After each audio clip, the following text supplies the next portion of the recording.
ಮಾವಿನ ಮರ ತುಂಬ ಎಲೆಗಳಿದ್ದಾಗ ಆ ಮರವೆಲ್ಲ ಪಕ್ಷಿಗಳು ಕೋಗಿಲು ಬಂದು ಅದರಲ್ಲಿ ವಾಸ ಮಾಡಿ ಕಲರವ ಇರುತ್ತೆ. ಕೋಗಿಲೆ ಅದರಲ್ಲಿ ಹಾಡಾಡುತ್ತೆ.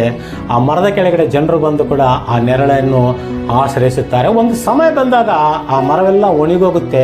ಎಲ್ಲ ಒಣಗೋದಾಗ ಅಲ್ಲಿ ಪಕ್ಷಿಗಳು ಬರಲ್ಲ, ಜನರುಗಳು ಬರಲ್ಲ. ಆದರೆ ಮತ್ತೆ ಒಂದು ಕಾಲ ಬರುತ್ತೆ, ವಸಂತ ಕಾಲ ಬಂದಾಗ ಮತ್ತೆ ಹೊಸ ಚಿಗುರು ಹೊಡೆಯುತ್ತೆ. ಮರ ತುಂಬ ಎಲೆಗಳಾದಾಗ ಮತ್ತೆ ಪಕ್ಷಿಗಳು ಕೋಗಿಲೆಗಳು ಬಂದು ಆ ಮರದಲ್ಲಿ ವಾಸ ಮಾಡಿ ಕಲರವ ಇರುತ್ತೆ. ಅದೇ ರೀತಿಯಾಗಿ ಮನುಷ್ಯನು ಒಂದೇ ಹತ್ರ ಬಿದ್ದವನು ಅವನು ಎದ್ದೇಳಬೇಕು. ಒಬ್ಬನು 38 ವರ್ಷಲಿದ್ದ ಒಂದು ಬೆತ್ತಸ್ತ ಕೋಣೆಯದಲ್ಲಿದ್ದಾಗ ಅವನು 38 ವರ್ಷ ಅಲ್ಲೇ ಬಿದ್ದಿರ್ತಾನೆ. ಪಕ್ಕದಲ್ಲೇ ನೀರಿರುತ್ತೆ, ಅದರಲ್ಲಿ ಹೋದರೆ ಅವನು ನೀರಲ್ಲಿ ಮುಳುಗೆದ್ರೆ ಅವನು ಸ್ವಸ್ಥತೆ ಆಗ್ತಾನೆ. ಆದರೆ ಆ ಸ್ಥಳ ಬಿಟ್ಟು ಎದ್ದು ಹೋಗಲ್ಲ. ಯೇಸು ಕ್ರಿಸ್ತನು ಬಂದು ಅವನು ಗದರಿಸ್ತಾನೆ, ಎದ್ದಳು ನಿನ್ನ ಹಾಸಿಗೆ ಎತ್ಕೊಂಡು ನಡಿ ಅಂತೇಳಿ.